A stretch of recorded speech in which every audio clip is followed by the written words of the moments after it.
ब्रह्मानन्दं परमसुखदं केवलं ज्ञानमूर्तिं द्वन्द्वातीतं गगनसदृशं तत्त्वमस्यादिलक्ष्यम्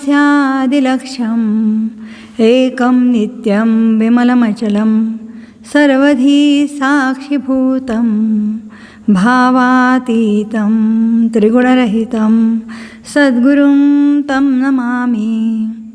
शुकासारिखे पूर्णवैराग्य जासे वसिष्ठापरी ज्ञानयोगेश्वरांसे कवी वाल्मिका सारिखा मान्याईसा नमस्कार माझा सद्गुरु रामदासा। श्रीराम।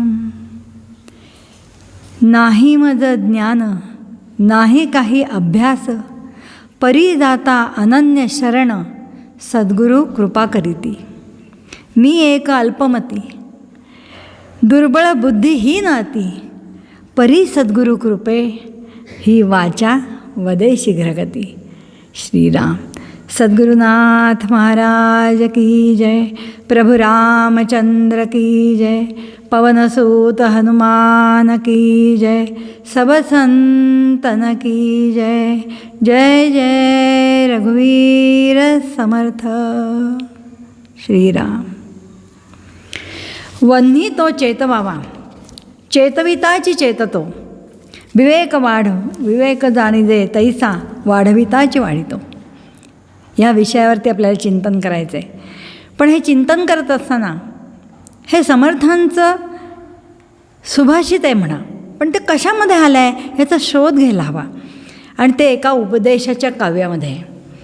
समर्थांनी जे धीर धरा म्हणून जे काव्य लिहिलेलं आहे त्याच्यामध्ये आहे, म्हणून मी ते तुम्हाला काव्य आधी वाचून दाखवणार आहे। नीट ऐका, शब्दांकडे नीट लक्ष द्या। धीर धरा तकवा हडबडू गडबडू नका। काळ देखोनी वर्तावे सांडावे भयपोटीचे। धरावा धीर तो मोठा विचारे पाहता बरे। अधीर माणसे खोटी काम काही कळेची ना। वन्ही तो चेतवावा रे चेतविताची चेततो विवेक जाणिजे तैसा वाढविताची वाढतो। संग तो साक्षपियाचा धरिता साक्षपू घडे। कष्टता सौख्य मानावे कष्टी फळची पाविजे। आळसे सुख वाटे ते दुःख ब्रह्मांड भोगवी। केल्याने होत आहे रे आधी केलेची पाहिजे। यत्न तो देव जाणावा अंतरी धरिता बरे। अचूक यत्न तो देव चुकणे दैत्य जाणिजे। न्याय तो देव जाणावा उन्मत्तू दैत्य बोलिजे। सावधू देव जाणावा उन्मत्तू दैत्य बोलिजे। होरट्या दैत्य जाणावा देव तो सौख्यदायकू। साक्षपी अंश देवाचे आळशी वंश दानवी। राक्षसी दैत्य तो मोठा अन्याये दैत्य दाहला। देव सर्वांस सांभाळी तदांश जाणिजे तैसा। दैत्य ते पीडिती लोका तदांश त्याच सारिखे। दंभ दर्प स्वाभिमाने कर्कश्य वचने मुखी। कोपी ते दैत्य जाणावे निष्ठूर परघातकी। हित ते देव करता तो कृपाळू भक्तवत्सलू। पाळकू देव जाणावा चाळकू जगदांतरे। तो देव जाणिजे ज्ञाने ज्ञानी त्यासीत बोलिजे। विज्ञानी ब्रह्मयोगी तो वृत्तिशून्य पुरातनू। याच्यातला वन्ही म्हणजे अग्नी आणि होरट्या म्हणजे दुराग्रही हट्टी। हे दोन शब्द जरा वेगळे आहेत। 1620च्या सुमाराची सामाजिक परिस्थिती आपण डोळ्यासमोर आणली पाहिजे, कारण हे काव्य तेव्हा लिहिलेलं आहे। 1620मध्ये समर्थ टाकळीला नाशिकजवळच्या तपस्साधनेसाठी त्यांनी आयुष्य घालवलं। बौद्धिक मानसिक आणि शारीरिक असं तिन्ही बळ त्यांनी मिळवलं आणि त्यासाठी अतिशय तपस्वीपणे अखंड साधना त्यांनी केली। ह्या साधनेमध्ये मारुतीरायांचं सतत अंतःकरणात त्यांना प्रेरणा मिळत असे. रोज 1200 सूर्यनमस्कार घालावेत, गायत्री मंत्राचं पुरश्चरण करावं, श्रीराम जय राम जय जय राम ह्या दशाक्षरी मंत्राचं पठण करावं. या सगळ्याच्या साह्याने समर्थांनी बळ संपन्न केलं आणि नंतर ते तीर्थाटनाला गेले. वयाच्या 24व्या वर्षी संपूर्ण भारत भ्रमणासाठी निघाले आणि पायी सबंध भारत हिंडला. आजच्यासारखी परिस्थिती नव्हती, रस्ते चांगले नव्हते, तरी संपूर्ण भारत हिंडले आणि त्यावेळेला अतिशय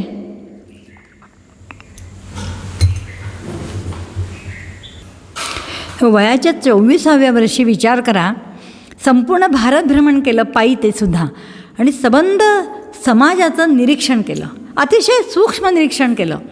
अखंड सावधानता, चौकस बुद्धी, जागृतता यामुळे समाजाची काय अवस्था आहे हे समर्थांनी जाणलं. या संपूर्ण भ्रमणामध्ये त्यांचं हृदय पिळवटून निघालं. हो, काय होती बरं सामाजिक अवस्था त्यावेळेला? सामाजिक परिस्थिती अतिशय आणीबाणीची होती. यवनी सत्तेचा सर्वत्र अंमल होता.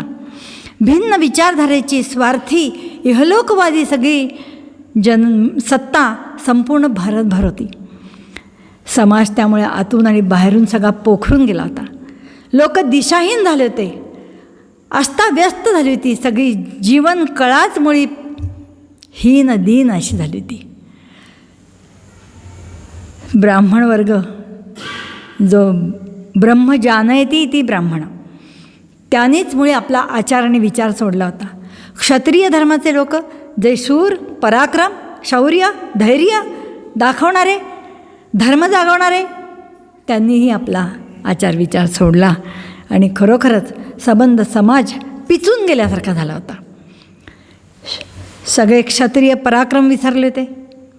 यवनांच्या सेवेमध्ये आपलं सगळं स्वत्व घालत होते. आपली सगळी शक्ती, बुद्धी, कला, प्रावीण्य, तेज सगळं त्या यवनांच्या पायी वाहत होते आणि त्यांची सेवा करण्यातच धन्यता मानत होते. स्त्रियांची विटंबना होत होती. खरा धर्म, परमार्थ लोप पावला होता. सगळे आळशी आणि स्वार्थी लोक यांचा बुजबुजाट झाला होता.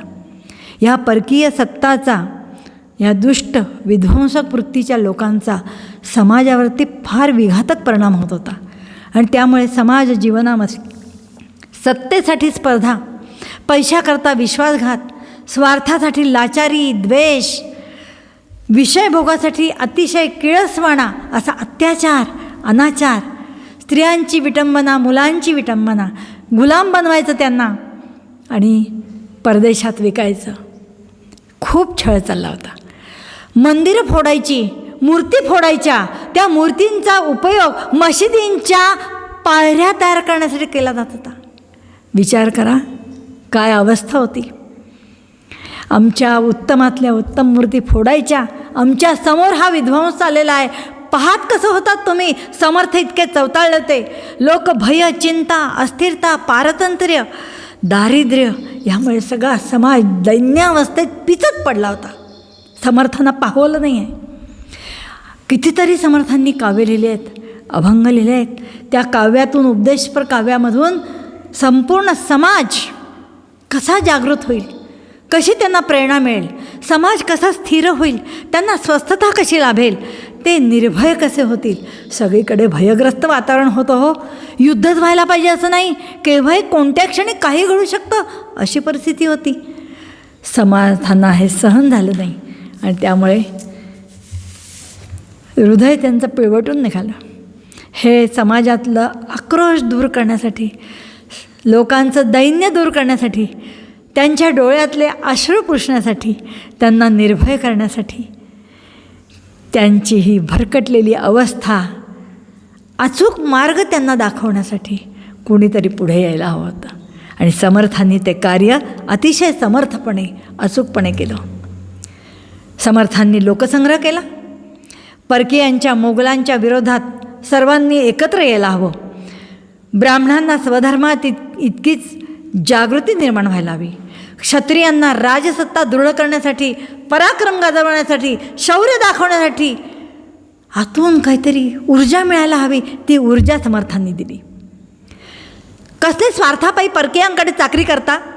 राजसत्ता, ज्ञानसत्ता, धर्मसत्ता दृढ करायचा समर्थांचा विचार पक्का होता. आणि त्याकरताच त्यांनी वन्ही तो चेतवावा रे, चेतविताची चेततो, विवेक जाणीजे तैसा, वाढविताची वाढतो, असे शब्द समर्थांच्या लेखणीतून उमटले. ती समर्थांची लेखणी होती, तुमची आमची नव्हती. त्याला धार होती तलवारीची. त्या शब्दांना स्वानुभवाचा पोच होता, आत्मज्ञानाचा विराग होता. समर्थांचे शब्द होते. मनामनात, व्यक्तीत, प्रत्येक कुटुंबात, प्रत्येक मनामध्ये समर्थांनी सतत हे स्फुल्लिंग चेतवलं, वन्ही चेतवला, जागृती निर्माण केली, लोकांना प्रेरणा दिली. अरे उठा! कसला वन्ही पेटवला? पुढचा शब्द आहे विवेक. विवेकाचा वन्ही पेटवला. जागृत व्हा, उठा. तुम्हाला काही वाटत नाही? रोजच्या रोज हा अन्याय सहन करता, हा प्रतिकार सहन करता, तुमचं रक्त सळसळत कसं नाही? तुम्हाला चीड कशी येत नाही? तुमचा विवेक झोपला का काय? आचारे भ्रष्ट झाले, विचारे भ्रष्ट झाले असे लोक काय कामाचे? स्वधर्मासाठी प्रयत्न करा, विवेक जागवा. आणि समर्थांनी खरोखरच विवेकाचा अग्नी, विवेकाचा वन्ही चेतवला. समर्थ म्हणते, धीर धरा, धीर धरा, असे घाबरून जाऊ नका. किती भयग्रस्त झालात, केवढे घाबरला आहात, तुमच्यात केवढं चैतन्य आहे, तुमच्यात पराक्रम आहे, इतिहास विसरलात का? हा वन्ही त्यांनी जागृत केला मनामध्ये. पहा कसं असतं, वनवास किंवा एखादा निखारा असतो आणि त्याच्यावरती राख साठलेली असते. ती राख बाजूला केली की अग्नी आतून प्रद्युप्त होतो. काडेपेटीमध्ये, काडीमध्ये त्या अग्नी असतो, पण तो सुप्त असतो. तो घर्षणाने जागृत करावा लागतो. आणि हा जागृत केला की त्यांनी पंटी पेटते. एक पंटी पेटली की त्या एका पंटीने असंख्य पंट्या पेटतात. समर्थांनी हा वन्ही मनामनातला जागवला, विवेक जागृत केला. घाबरू नका, भयग्रस्त होऊ नका. तुमचं सगळं जे स्वत्व, स्वाभिमान सगळं विसरलात. तुम्ही कष्ट करता, एवढे काबाड कष्ट करता आणि तुमचा घामाचा पैसा सगळा यवनांकडे जातो. तुम्हाला काही वाटत कसं नाही? आपलं स्वधर्म असावं, आपलं स्वराज्य असावं, आपलं हिंदवी स्वराज्य निर्माण व्हावं आणि आपण निर्भय असावं, आपण स्वस्थ, शांत, सुखी, समाधानी जगावं असं वाटत नाही तुम्हाला? समर्थांनी विवेकाचा वन्ही प्रत्येकाच्या मनात खरं म्हणजे राष्ट्रभक्ती असते, देवभक्ती असते, देशभक्ती असतेच, पण ती जागृत करावी लागते. ती सुप्त अवस्थेत होती. ते काम समर्थांनी केलं. हा विवेकाचा वन्ही कसा पेटवायचा, कसा तो चेतवायचा, यासाठी त्यांनी पहिल्यांदा विवेक सांगितला. आणि विवेक कसा वाढवायचा बरं? विवेक म्हणजे विचार, विवेक म्हणजे निवड. विवेकची फोड जर का केली तर वि म्हणजे विचार, वे म्हणजे वेळ आणि क म्हणजे कर्तव्य. कोणत्या वेळेला कोणतं कर्तव्य ह्याचा अचूक विचार झाला पाहिजे. म्हणून अचूक यत्न पुढे समर्थांनी सांगितलेत. अचूक यत्न घडेना, म्हणून केले ते सजेना. आपला अवगुण जाणवेना काही केल्या. देव आणि दैत्यांचे सगळे गुणधर्म त्यांनी सांगितलेत. ते म्हणतात देवांसारखे वागा. तुम्ही दैत्यांचा संग धरला हो, साक्षीपेयाचा संग धरावा. पुढचं वाक्य त्यांचं आहे, कुणाचा संग धरावा? साक्षीपियाचा संग धरावा. साक्षेपी म्हणजे काय? उद्योगी, कष्ट करणारा, प्रामाणिकपणे कष्ट करणारा आणि अचूक यत्न करणारा. जो अचूक यत्न करतो तोच प्रगतीला, यशाला खिचून आणतो. उगीचच काबाड कष्ट करण्यात, बैलासारखे कष्ट करण्यात काही अर्थ नाही. अचूक यत्न घडले पाहिजे. आणि मग त्यासाठी काय केलं पाहिजे? अचूक यत्न घडणार तरी कसे? संग कोणाचा धर? जाणत्याचा संग धरावा, साक्षीपियाचा संग धरावा. साक्षीपी म्हणजे जो उद्योगी माणूस आहे. आळस झटक रे, तू आळशी झालायस. तू म्हणजे संबंध समाजाला ते सांगतायत, कोणा एका व्यक्तीला नाही. शिवरायांना तो उपदेश केलाच आहे त्यांनी, पण व्यक्तीला सांगितलं आहे, अरे तू आळस सोड. आळस, निद्रा आणि दुश्चितपणा हे तीनच शत्रू समर्थांचे आहेत. आळस सोड, आळसामुळे निद्रा येते आणि निद्रा वाढल्यामुळे दुश्चित्तपणा येतो. त्यामुळे कार्यामध्ये लक्ष लागत नाही. एकाग्रपणे प्रामाणिकपणे कार्यकुशलतेने कार्य होत नाही आणि त्यामुळे त्याच्यात यश येत नाही. लोक म्हणत होते आम्ही एवढे काबाड कष्ट करतो, इतके कष्ट करतो तरी आम्हाला यश येत नाही, कारण तुम्ही अचूक यत्न करत नाही, जाणत्याचा संग धरत नाही. कोण जाणता? जाणता कोण? Those who are expert. मराठीत सांगायचं झालं तर जे ज्या विषयात एक्सपर्ट आहेत त्यांचा संग धरावा.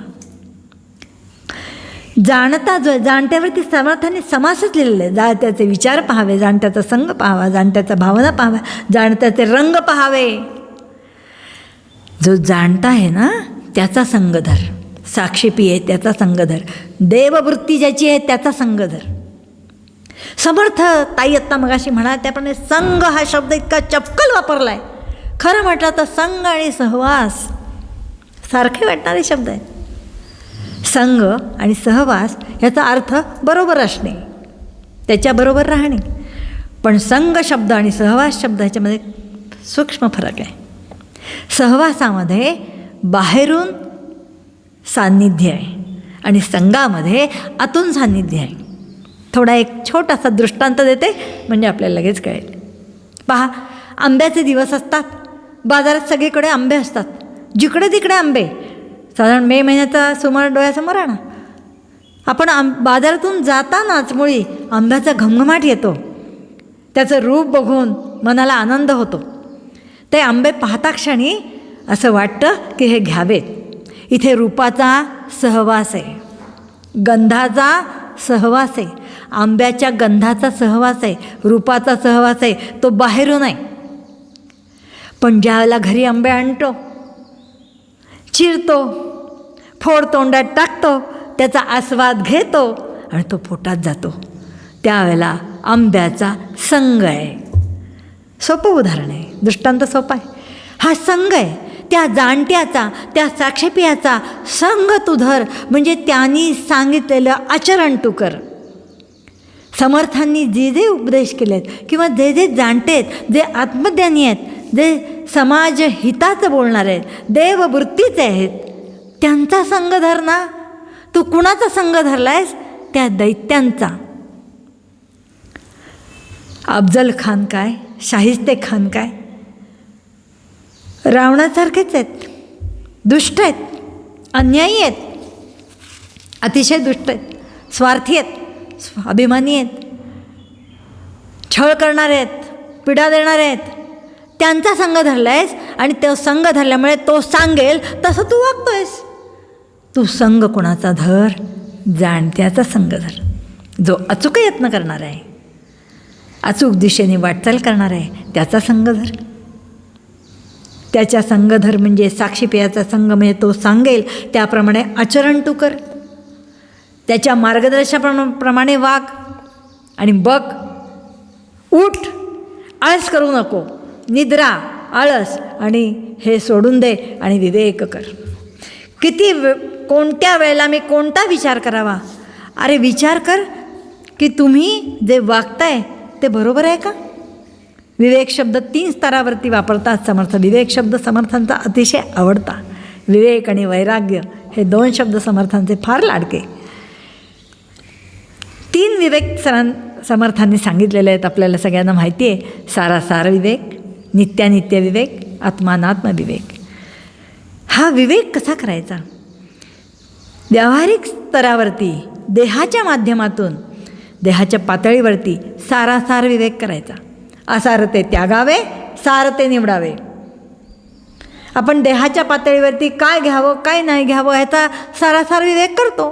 प्रत्येक गोष्ट घरी आपण निवडून घेतो, भाजीपाला निवडून घेतो किंवा एखादी गोष्ट घरात घेतो ती निवडून घेतो. आपण काम करताना आपण निवडतो.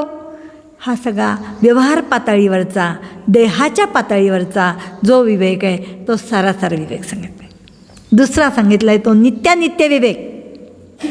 म्हणजे मुळात तू देहानी त्या परकीयांच्या बरोबर राहतोस, तो सारासार विवेक कर. काय योग्य आहे ते निवड. तू वागतोयस ते बरोबर आहे का? तुझं सगळं ते पणाला लावलंयस ते त्यांच्यावरती लावलंयस ते चुकीचं आहे, हा विवेक कर.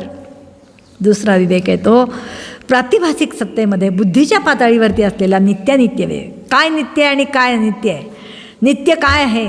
परब्रह्म तत्व तेवढं नित्य आहे. जे परिवर्तनीय आहे, बदलणारं आहे, सातत्याने त्याच्यात बदल होतो, आज आहे उद्या नाही, त्याच्यामध्ये फरक होत जातो, ते सगळं काय आहे? अनित्य आहे. आणि अनित्य जे जे आहे ते नाशिवंत आहे, हे तू लक्षात घे.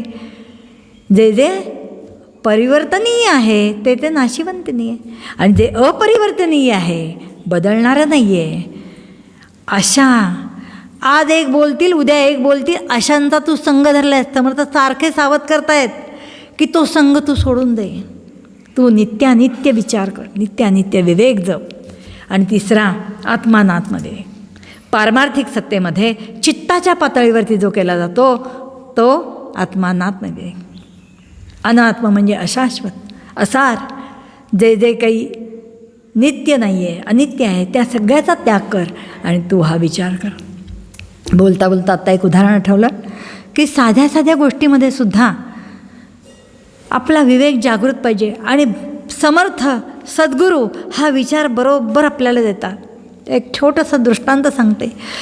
आमच्या घरी एकदा सकाळी 7:30ची वेळ, डबा वगैरे झाला आणि गॅस संपला, सिलेंडर बदलला आणि दुसरा सिलेंडर लावल्यानंतर तो फक्त बरोबर पेटतोय का नाही हे बघण्यासाठी मी लायटरवरती गॅसला लावला. बस लावला मात्र, आणि जो भडका उडला आहे की सगळीकडे ते वायर आणि ते सगळं पेटायला लागलं. जवळच फ्रीज.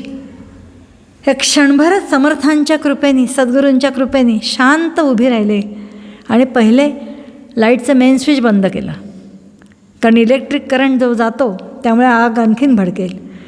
आई होती घरामध्ये वयस्क, तिच्या तत्वाप्रमाणे ती म्हणाली पाणी होत, पुष्कळ पाणी होत म्हणजे बरोबर आग विझेल, घोंगडी आणते ती टाक. नाही, समर्थांनी प्रेरणा दिली म्हणा, कारण अख्खं सिलेंडर नवीन लावलं आहे गॅसचं, आणि तो संबंध जोपर्यंत अग्निशांत होत नाही, मला हे वन्ही म्हटल्यानंतर मला हेच उदाहरण आठवलं आत्ता, तो जोपर्यंत तो अग्निशांत होणार नाही, ते संबंध सिलेंडर संपत नाही तोपर्यंत तो अग्निशांत होणार नाही, किती पाणी ओतलं तरी. मग काय करायला हवं? खालचं बटन तर प्लॅस्टिकचं असतं, ते जर का बंद नाही केलं तर हा भडका असाच उडत राहील. आणि त्यामुळे समर्थांचं खरोखर स्मरण केलं. म्हटलं आपला हात भाजला तरी चालेल, पण गॅस पेटायचा थांबला पाहिजे. आणि म्हणून त्या आगीतूनच हात घातला आतमध्ये आणि ते बटन बंद केलं. 5 मिनिटांनी आग शांत झाली. हा विवेक आहे जो समर्थ आपल्याला देतात, जागृत करतात. समर्थ जागृत सतत करतायत आणि सारखं सांगतायत की सगळं काही देव करता नाही प्रकृतीचा ठावा, विवेकाचा अभिप्राय विवेकी जाणती. तू लक्षात घे की सगळं करता करविता देव आहे. तू काय म्हणतोस की हे यवनामुळे आम्ही जगतोय, हे आम्हाला पोचतायत. अरे तो पालनपोषण करताय, तो चालक आहे, तो मालक आहे, त्याची सत्ता सर्वत्र आहे, तो सगळ्यांचं पालनपोषण करताय, तो कृपाळू आहे अत्यंत. तू लक्षात घे. पहा, लोक म्हणतात तो कोण पालनपोषण करणारा. आपण थोडा विचार करावा की माता ज्यावेळेला स्त्री गरोदर राहते त्यावेळेला तिच्या स्तनामध्ये दुधाची निर्मिती होते रक्तापासून.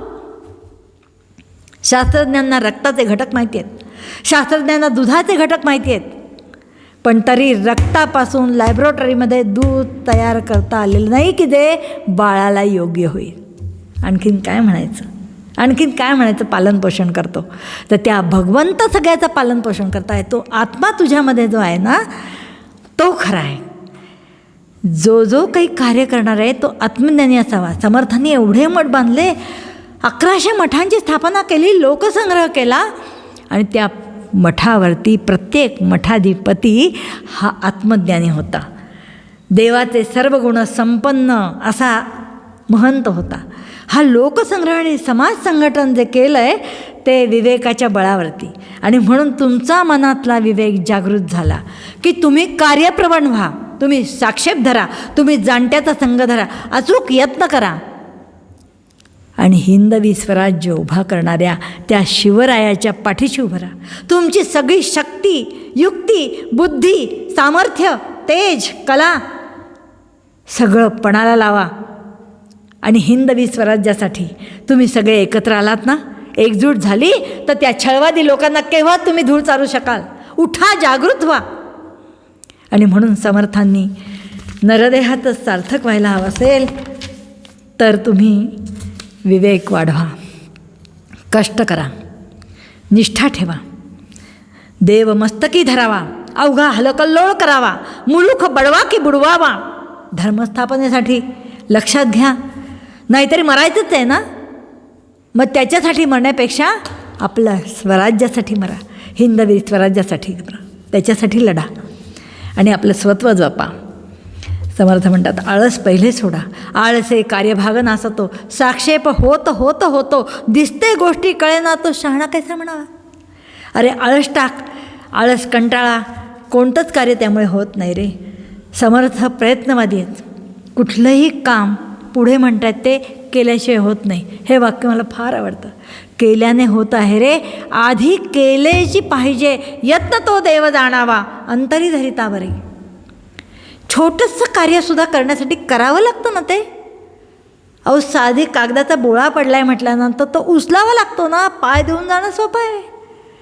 केल्याने होत आहे रे, आधी केलेची पाहिजे. तू कार्यरत हो, उठ आणि तू सगळ्या लोकांना, तू स्वतःचा विवेक जागव, इतरांचा विवेक जागव आणि कार्यप्रवण हो. निष्कामपणे कर्म कर, स्वनिष्ठेने कर्म कर. तुझ्यामध्ये भरपूर शक्ती आहे, भरपूर बुद्धी आहे, पण ती विझली गेली आहे, सुप्त झाली आहे. तू जागृत कर. समर्थांनी देवकारण, देवकारणातून राजकारण आणि राजकारणातून समाजकारण घडवलं. समर्थांची चतुसूत्री आहे. मुख्य ते हरिकथा निरूपणं, दुसरे ते राजकारण, तिसरे ते सावधपणं सर्वविषयी, चौथा तो अत्यंत साक्षेप, फेडावे नाना आक्षेप. पहिलं हरिकथा निरूपण आहे. जो भक्त आहे तोच काही कार्य करू शकतो. सामर्थ्य आहे चळवळीचे, परंतु तेथे भगवंताचे, जो जो करील तयाचे, परंतु तेथे भगवंताचे अधिष्ठान पाहिजे. त्या भगवंताचं अधिष्ठान असल्याशिवाय कुठलंच कार्य होत नाही. समर्थांनी भिक्षेच्या मिसे अनंत घरं पाहिली आणि म्हणायचे घरांची घरे पाहावी. घरांची घरे पाहावी म्हणजे त्यांची सगळ्या लोकांची परिस्थिती काय आहे, त्यांची बुद्धी कशी आहे, त्यांचं वागणूक कशी आहे, त्यांचा विचार कसा आहे, आपल्या कामासाठी कोण येईल आणि कोण कसा आहे. सारख्या विचारांची माणसं एकत्र करणं, त्यांच्या व्यवहार चातुर्यांचा उपयोग करून पुढारी पण करणं हे राजकारण आहे. आजकाल चालतं तसं राजकारण समर्थांना अपेक्षितच नाही. मुळी ते व्यवहार चातुर्य जमा करणं, निर्माण करणं हे व्यवहार चातुर्य त्या ठिकाणी राबवणं आणि पुढारी पण करून कार्य यशस्वी करणं हे समर्थांनी घडवलं, शिवरायांच्या मार्फत घडवलं. आणि म्हणून शिवरायांना ती कला अवगत करून दिली की वेगवेगळ्या आवाकाची माणसं असतील, प्रत्येकाचा आवाका वेगळा असेल, प्रत्येकाचं बुद्धी चातुर्य वेगळं असेल, प्रत्येकाचं वेगळं काही त्याच्यामध्ये सामर्थ्य असेल, त्या सगळ्याचा उपयोग करून आपलं संघटन कसं वाढवता येईल, त्यांच्यात विश्वास निर्माण कसा करता येईल, अशा तऱ्हेने शिवरायांनासुद्धा त्यांनी उपदेश केला आहे. आणि त्या राजकारणातून समर्थांनी हिंदवी स्वराज्याचं स्वप्न पाहिलं. शिवरायांच्या माध्यमातूनच त्यांनी ते हिंदवी स्वराज्य मिळवलं. शिवरायांनाही उपदेश केलेला आहे. कसा केलेला आहे? हिंदवी स्वराज्य स्थापन करण्यासाठी. ह्याच्यात जे शेवटची 1-2 कडवी आहेत ना, त्याच्यात त्यांनी म्हटलं आहे वृत्तिशून्य योगेश्वरू. कसा असायला हवं? शिवराय, तुम्ही श्रीमंत योगी आहात. जनता जनार्दनामध्ये भगवंत बघून कार्य करायला हवं, निष्काम कर्म करायला हवं, स्वधर्म स्थापनेसाठी संघटन करायला हवं, लोकांचा विवेक जागृत करायला हवा, वृत्तिशून्य अवस्थेत सगळे कारभार करायला हवा. कार्य करताना यत्किंचितही स्वार्थ निर्माण होता कामा नाही. एकांतात विचार करावा, एकांतात विवेक करावा आणि व्यवहारात तो उद्युक्त करावा, नियोजन करावं, आखणी करावी आणि मग ती पूर्णत्वात नेण्यासाठी अचूक प्रयत्न करावे. हे सगळं करत असताना भगवंताचं अधिष्ठान हवं. पण खरोखरच सामर्थ्य होतं चळवळीचं. समर्थ शिवराय स्वतः हेच मुळी चळवळ होती. आणि त्याला अधिष्ठान होतं समर्थांचंच, त्याच भगवंताचं, असं म्हटलं तर वावगं ठरणार नाही. त्यामुळे शिवरायांच्या करवी गुणग्राहकता जोपासावी, संकटांना धैर्याने तोंड द्यावं. कितीतरी संकट आली हो. शिवरायांचं नियोजन, त्यांची आखणी, त्यांची पद्धत समर्थांनी घडवलेलं आहे. त्यांना दक्ष, सावध, साक्षेप, नियोजनपूर्वक सगळी आखणी केलेली आहे. आग्र्याहून सुटका झाली असती का नाही तर. केवढी सावधता, केवढे दक्ष, कितका साक्षेप निर्माण केला आहे. औरंगजेबाला धूळ चारलेली आहे, शाहिस्तेखानाला पळता धुईफोडी केलेली आहे. अफजलखानाचा वध झाला त्यावेळेला समर्थांनी, शिवाजी महाराजांनी स्वतःला सिद्ध केलं जणू. आणि ह्या सगळ्यामुळे एक प्रकारचं चैतन्य, एक प्रकारचा विश्वास, एक प्रकारची निर्भयता आणि एक प्रकारची स्वराज्यासाठी काहीतरी करण्याचं सामर्थ्य लोकांच्यात निर्माण झालं. समर्थांनी कधी हातात तलवार नाही घेतली बरं, समर्थांनी कधी हातात तलवार नाही घेतली, पण स्वानुभवाच्या विलक्षण धारदार शब्दांनी संपूर्ण समाज ढवळून काढला, जागृत केला. कारण ते समर्थांचे शब्द होते. त्याच्या पाठीमागे प्रभू रामचंद्रांचा आशीर्वाद होता, त्यांची शक्ती होती आणि प्रेरणा होती तुळजाभवानीची. त्यामुळे ते शब्द प्रत्यक्षात उतरले. हिंदवी स्वराज्य स्थापन झालं शिवरायांच्या माध्यमातून. हा वन्नी जसा समर्थांनी जागृत केला तसा पुढेही इंग्रजांच्या काळातही आपला तो दिसला. चाफेकर बंधू होते, सावरकर होते, लोकमान्य टिळक होते. ह्यांनीही असाच वन्नी त्यावेळेला चेतवला. म्हणजे काळानुरूप त्या वन्नीचं रूप वेगळं असेल, पण तो चेतवावा लागतो. आणि चेतवला की चेतवतो हा विश्वास समर्थांनी आम्हाला दिला. आणि हा वन्नी चेतवला की कार्य होऊ शकतं. त्यासाठी अचूक प्रयत्न करायला हवेत. हे अचूक यत्न जर का केले तर निश्चितपणे यश येतं, असं समर्थांचा दृढ विश्वास होता. आजसुद्धा खरं म्हणजे समाजामध्ये जे स्वातंत्र्य मिळालेलं आहे ते टिकवण्यासाठी, ते वाढवण्यासाठी, लोकांना आत्मनिर्भर करण्यासाठी, निस्पृह होण्यासाठी, निस्वार्थी जीवन जगण्यासाठी नवी पिढी भक्तिभावाने प्रेरित होण्यासाठी ही घडवायला हवी. हा समर्थांचा जो विवेकाचा वन्नी आहे तो आजही आवश्यक आहे. नवी पिढी ही संगणात वाढलेली आहे. त्यांना संगणकाची भाषा लवकर कळते. आपण दासबोध जसा ग्रंथ घेऊन वाचू तसा ते वाचणारही नाहीत. आणि म्हणून संगणकाच्या माध्यमातून हे समर्थांचे समर्थ विचार, हा वन्नी तुम्ही आम्ही सगळ्यांनी चेतवायची जबाबदारी घेतली पाहिजे. आज बरेचसे लोक त्यासाठी जागृत आहेत. आनंद जोगळेकर, केदार परांजपे आणि खूप मोठी टीम त्यासाठी कार्य करत आहे. तुम्ही आम्ही त्याच्यात एक खारीचा वाटा घेतला पाहिजे. आणि संगणकाद्वारे संपूर्ण पिढी कशी जागृत होईल, कशी निस्पृह होईल. सध्या कारण सगळीकडे पराक्रम आहे, शौर्य आहे, बुद्धिमत्ता आहे, पण त्याचा मार्ग बदललेला आहे, त्याची दिशा बदललेली आहे. ती अचूक दिशा युवा पिढीला देण्याची गरज आहे. बुद्धीला शक्तीची जोड हवी, भक्तीची जोड हवी, आणि ती समर्थ आपल्याला देत आहेत. सहज वाचता वाचता आधी असं वाटलं, हा वन्नी जसा चेतवलाय ना, वन्नी जसा चेतवून सबंध समाज ढवळून काढला तसा हा वन्नी माझ्यासाठी सुद्धा आहे, प्रत्येक साधकासाठी सुद्धा आहे. हा सगळा विचार मी माझ्यासाठी लावू शकते. प्रत्येकाने हा विचार आपल्या मनातला विवेकाचा वन्नी चेतवला पाहिजे. हे विकार जे आहेत त्यांना धुवून काढलं पाहिजे. साधना करताना अचूक यत्न घडायला हवेत. साधक साधना करतो, पण त्यामध्ये मध्ये मध्ये अडथळे येतात. कधीकधी सिद्धी प्राप्त होतात आणि साधक तिथेच लटकतो. म्हणून अचूक यत्न घडायला हवेत. साक्षीपेयाचा संग, जाणत्याचा संग, म्हणजे समर्थांचा संग, त्यांचा विचार, त्यांचा उपदेश आचरणात आणला पाहिजे. बोलणं सोपं आहे, वाचणं सोपं आहे, पण तो उपदेश आचरणात आणणं फार कठीण आहे. तो उपदेश ज्या वेळेला आतून आमच्या आचरणात येईल त्यावेळेला तो विवेक आमच्यामध्ये मुरेल. तो आत्मानात्म विवेक जागृत होईल. अन्वयाने आणि व्यतिरेकाने साधना करताना एकांतामध्ये तो भगवंत सच्चित आनंद स्वरूप मी मिळवायचा आहे, हा वन्नी मी सतत चेतत ठेवायचा आहे साधना करताना. आणि व्यतिरेकाने एकदा तो मिळवला की अन्वयाने व्यवहार करताना, समाजात वागताना सगळीकडे भगवंत आहे. तो आहे आहे आणि आहेच, सगळ्या रूपात आहे असा वन्नी सतत मी माझ्या मनात चेतवत ठेवायचा. तरच आत्मिक उन्नती होईल. समर्थांनी आम्हाला याचं बळ द्यावं, शक्ती द्यावी, प्रेरणा द्यावी. आणि असा सतत वन्नी आमच्या स्वतःमध्ये आम्ही चेतवला, आम्ही आत्मनिर्भर झालो, आम्ही आत्मज्ञानी झालो की आम्ही दुसऱ्यांना सांगू शकू. आधी केले मगच सांगितले.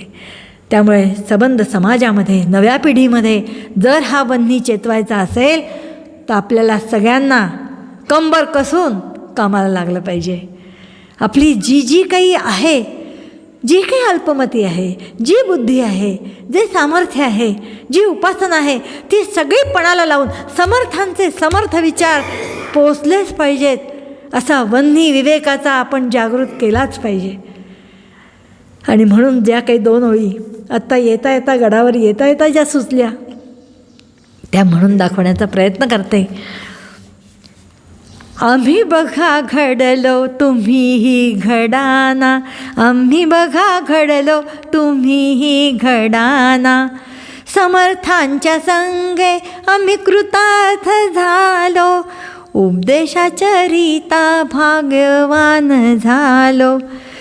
समर्थांनी विवेकाचा वन्नी चेतविला, समर्थांनी विवेकाचा वन्नी चेतविला, अभ्यासाचा संघटनेचा मंत्र आम्हा दिला, अभ्यासाचा संघटनेचा मंत्र आम्हा दिला. समर्थ चरणी लीन सदा रहावे, समर्थ चरणी लीन सदा रहावे, समर्थांनी आम्हा समर्थ करावे, समर्थांनी आम्हा समर्थ करावे, समर्थांनी आम्हा समर्थ करावे.